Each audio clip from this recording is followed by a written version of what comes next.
I was more lost.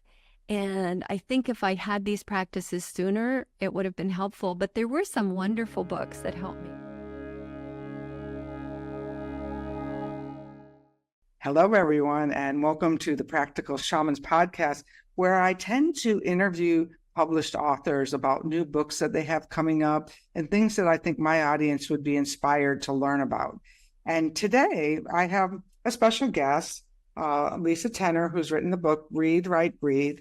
And Lisa is an award-winning author and a publishing coach.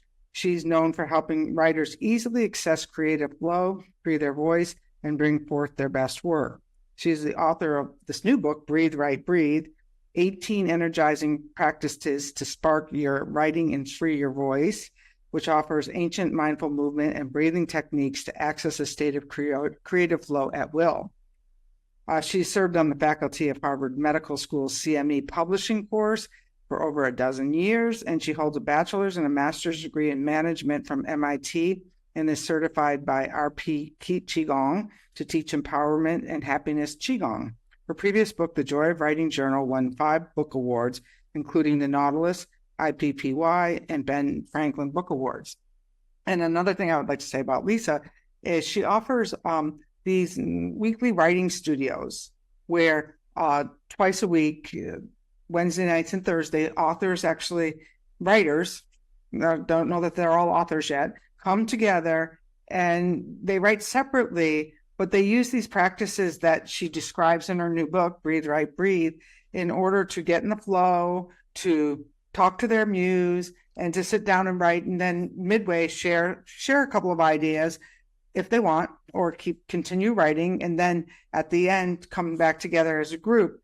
And personally, I've been doing this group well over a year, on and off depending on my writing, and it really it keeps me accountable. It keeps me accountable to writing every week.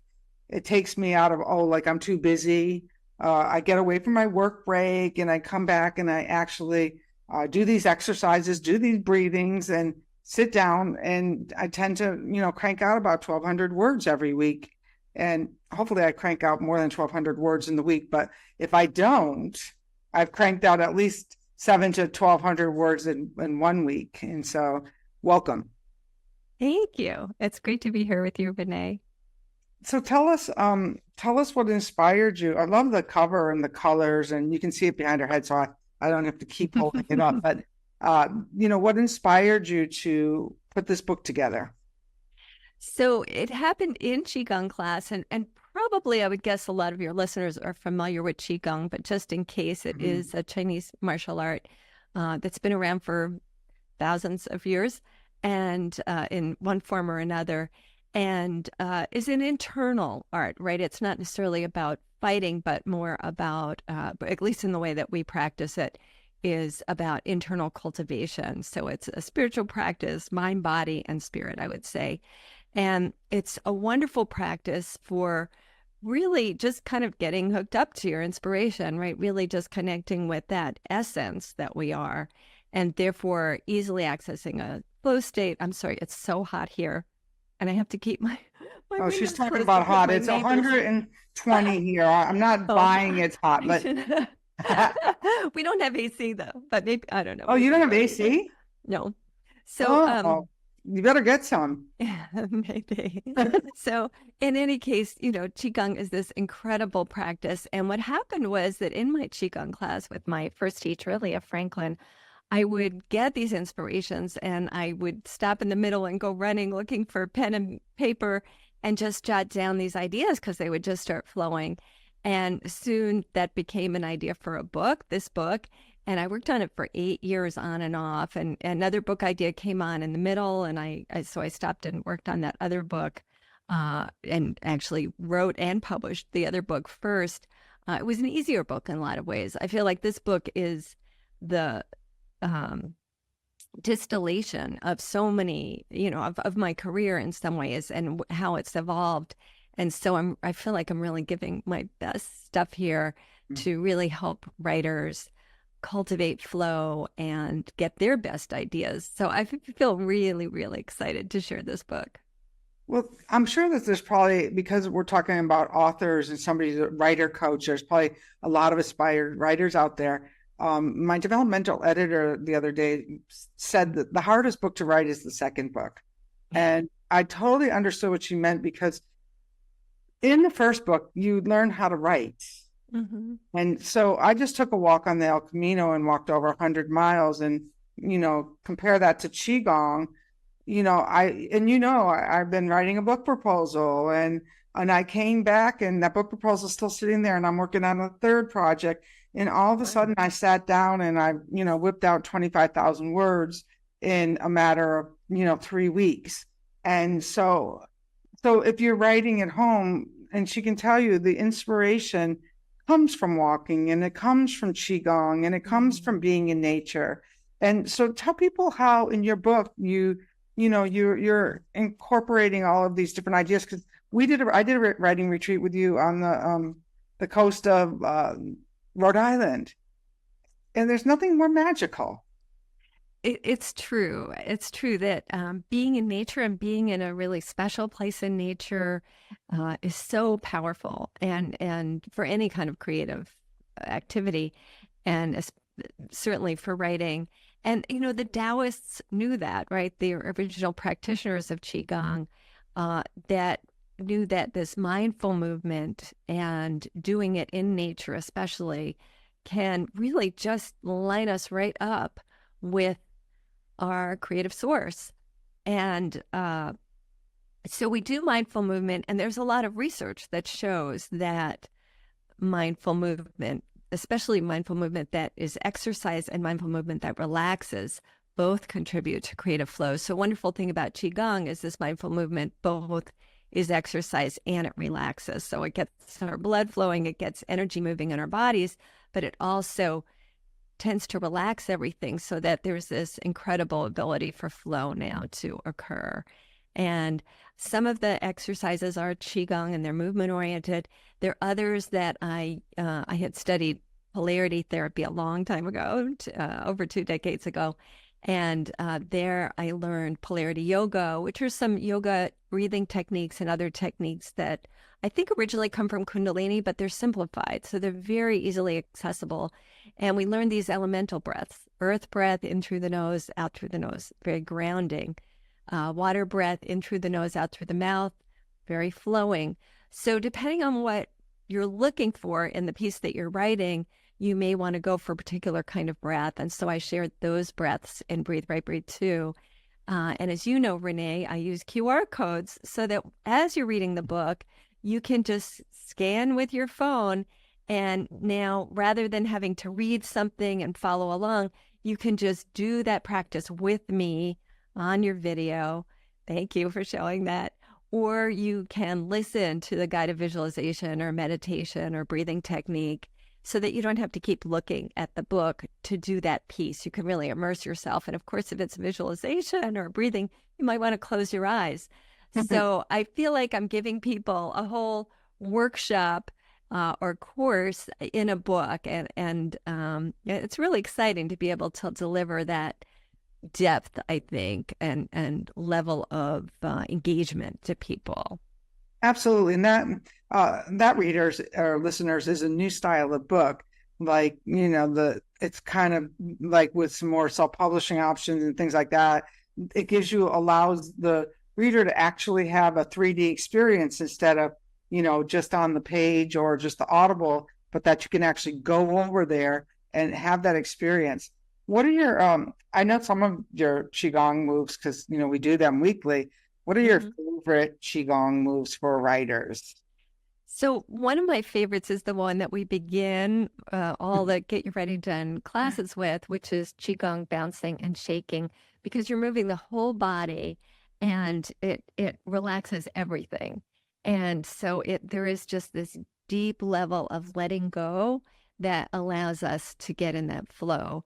And I think also because you're moving a lot, it gets blood to the brain, right? So that also helps physiologically. And it's a practice that Qigong masters will do for long periods of time because it is so powerful. So it's a very foundational exercise, and it's so easy. Everybody can do it. And then there are all these fun variations, which we do in class, so that it's sometimes a little different. So that is probably my favorite. I also love the S curve. Actually, that one's not in the book, but I can describe it, where we're connecting with our essence and releasing anything that's not of our essence, any energy we picked up along the way during the day, whether it's in interactions with other motorists or in a store or just thoughts we've had that we want to let go of. So we're really connected to our essence. And it's just, we gather the chi and then we clear it in different energy centers, very similar to chakras, really. And just clear it, let it go to the horizon. My teacher, Robert Peng, says there's no such thing as good chi or bad chi. There's just chi that's yours and inorganic chi that's not yours. Send that off. But we do that for ourselves, and then we do it for our books. And you could do it for any creative project where once you've done the S curve for yourself, you can do that now for connecting with the bigger project. Let's say it's a book or a blog or a shamanic workshop you're teaching. And then you imagine your field getting really big as the field of that project. And then you do it again after doing it for yourself. So you gather the chi, breathing in, and then as you exhale, you release and kind of sweep all your energy centers. Just swept up. Yes, that's right. I swept up my mouse. Swept up. I don't think I've ever told you this, but my good friend Anka was practiced Qigong for years. She passed away a few years ago.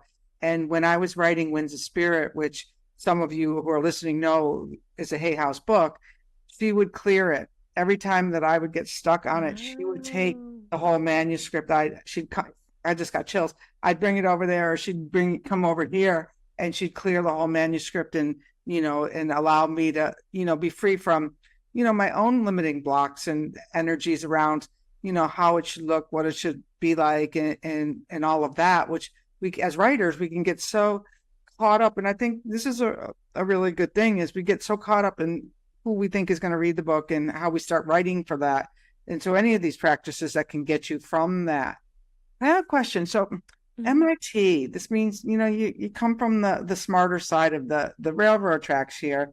So I'm sure for you, in order to have bought into all of this, you've had to believe that there was a science behind all of this, or it wouldn't have been just okay.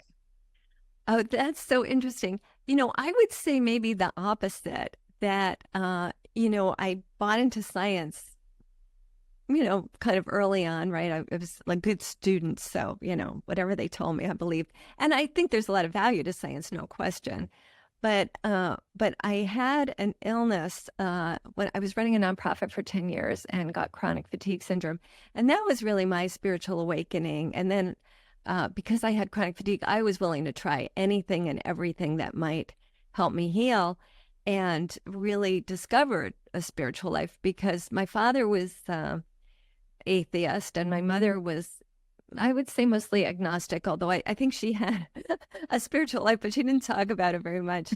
So, I was like my mother. But my father lived very much in his head, and so it really was a great opening for me to explore all those things. And I would say it was more about, they were just, maybe that is scientific too. Like I would experience things and be, oh, this is real. I'm feeling better. Or this helped me heal. Or there was definitely a lot of inner knowing, just like I couldn't help, but I think I'm a very kinesthetic experiencer and learner. So, it was just like, well, it was obviously real. I didn't need the science, I would say. So, it's funny because my husband and sons are very much like, what's the science say? And I'm a little bit the opposite.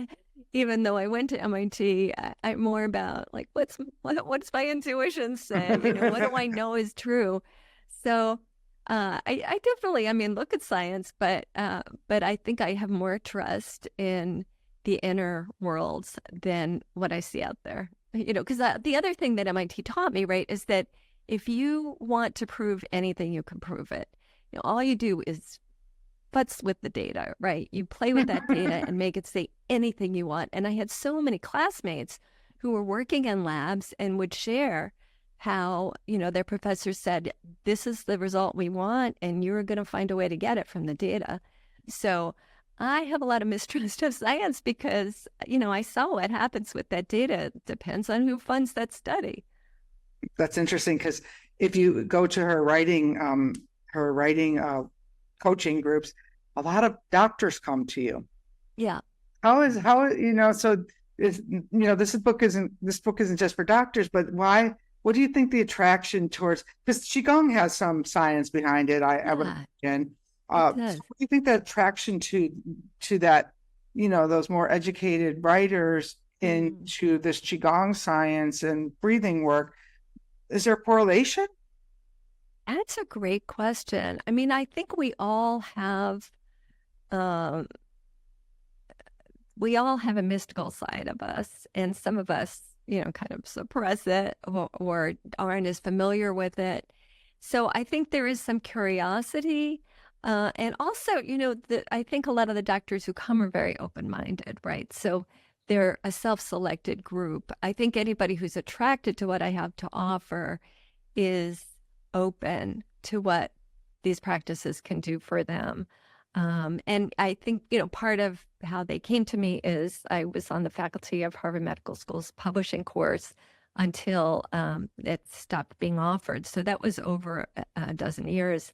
And so a lot of it was just who I happened to meet. And I think I can speak their language, and I think I can often be a bridge for people who are trained in the academic but want to access their voice in a deeper way for a trade audience, because speaking academic-ese is not, that's a language, and I don't want to like diss the whole academic thing, but it is a language of exclusivity.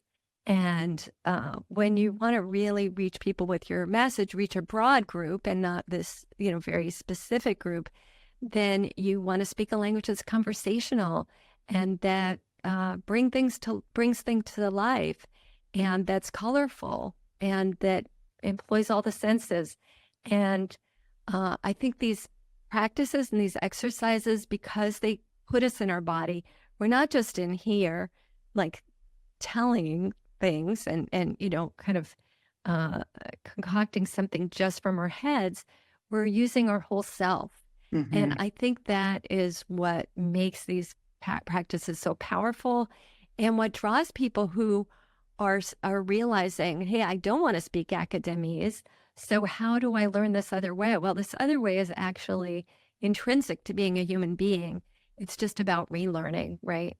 It's about breathe, right, breathe. It's about breathing and writing. Yeah. And, in a sense, being that I'm the wind shaman, Yes. to me, the wind is breath, and the breath reaches more people than, the wind reaches people all around the world and I believe that the breath connects us. So I trust that this is a book about how to connect to yourself so that you can connect to other people.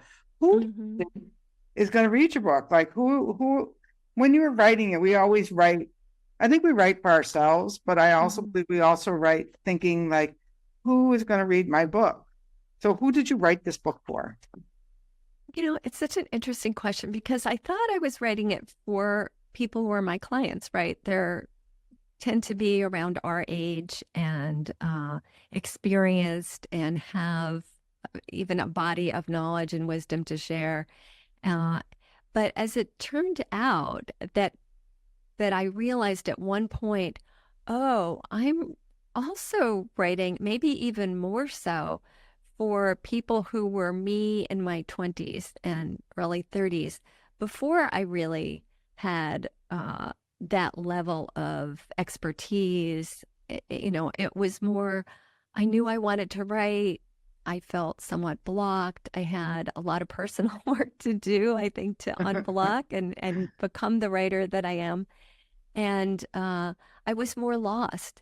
And I think if I had these practices sooner, it would have been helpful. But there were some wonderful books that helped me. One was Natalie Goldberg's Writing Down the Bones. Another was Julia Cameron's The Artist's Way. And those were seminal books for me. And Sark, her books are so playful and magical. So I realized at one point, oh, just how those books were for me, this book is going to be for people who are in their teens or 20s or 30s or 40s, and not just people like you and I who are, at this a later point in life. So I think, publishers always say, don't be really clear on who your audience is. But I feel like my audience is pretty broad, but it's people who are open and seeking and looking for something maybe a deeper experience, and people who aren't looking to be told, this is how you do it, buddy. It's for people who want an experience. And I think that's the gift that I have to offer people is experiences. Like, here's an experience. See what happens when you do it. Trust in your own wisdom. Of course, I'm going to share some stories that have some wisdom to them because I'm a human being. But the deeper thing is your wisdom that I hope this book gives you.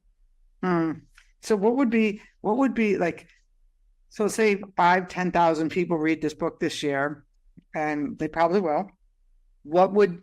How would you know that how would you know that was a success, that you did what you set out to do? That's such a beautiful question. I'm already starting to get some feedback where people have said that they had a big breakthrough. So a friend, Elaine White, came to the first live event at Curiosity Store in Jamestown, Rhode Island. And she had this big breakthrough as we worked through some of the practices in the book. So even before she got to read the book, because she just got it that night, she had a breakthrough. And a few other people have written about their breakthroughs since then, or, emailed me or told me in person. So I think already I'm feeling that. Mm-hmm. And sometimes it's easy to get stuck in the numbers like, oh, I wanted to sell this many books and I've only sold this many books. And our culture is so focused on that. And I've seen myself do that and wander there. And I have to come back to, wait, that's not what it's about. And I think what we focus on, we get more of. So it means keep coming back to just what your question is asking, like what really is the success of a book? And it's somebody's transformation, somebody's breakthrough, the work that they're producing that they're so excited about. So it's definitely already happening. It's very exciting. And I feel like in the live events, I also get this wonderful rush of immediately seeing what it does for people and hearing them read something they wrote. And so that's very special too. And we see that in the Get Your Writing Done program when people share. It's just so beautiful. I agree with that. And I'm a real big proponent of, one of my goals has been to do more in person, more face to face. I mean, there's nothing more satisfying when you see the light bulb go off in somebody's eyes. And I mean, yes, you can see that online, but a few weeks ago I did a solstice gathering, and this woman came up to me afterwards, and she drove all the way from Orange County to Los Angeles because she saw that I was going to be opening sacred space. And another, you know what I mean? Like to see that I didn't remember her, I hadn't met her, but she read my book and she was moved by it. And, yesterday I was talking to this wise woman from Peru, and I said, she was reading the cocoa leaves, and I said, so, what do you see about, I'm writing 1111 Insights, which I thought was the book following the El Camino, but it's including all my pilgrimages and all of the pilgrimages you may want to take about writing a book, or, we they don't all look the same way. And she said something like, oh, this book is going to help a lot of people. And in the first book, it was like, oh yeah, I'm going to be a best-selling New York Times author.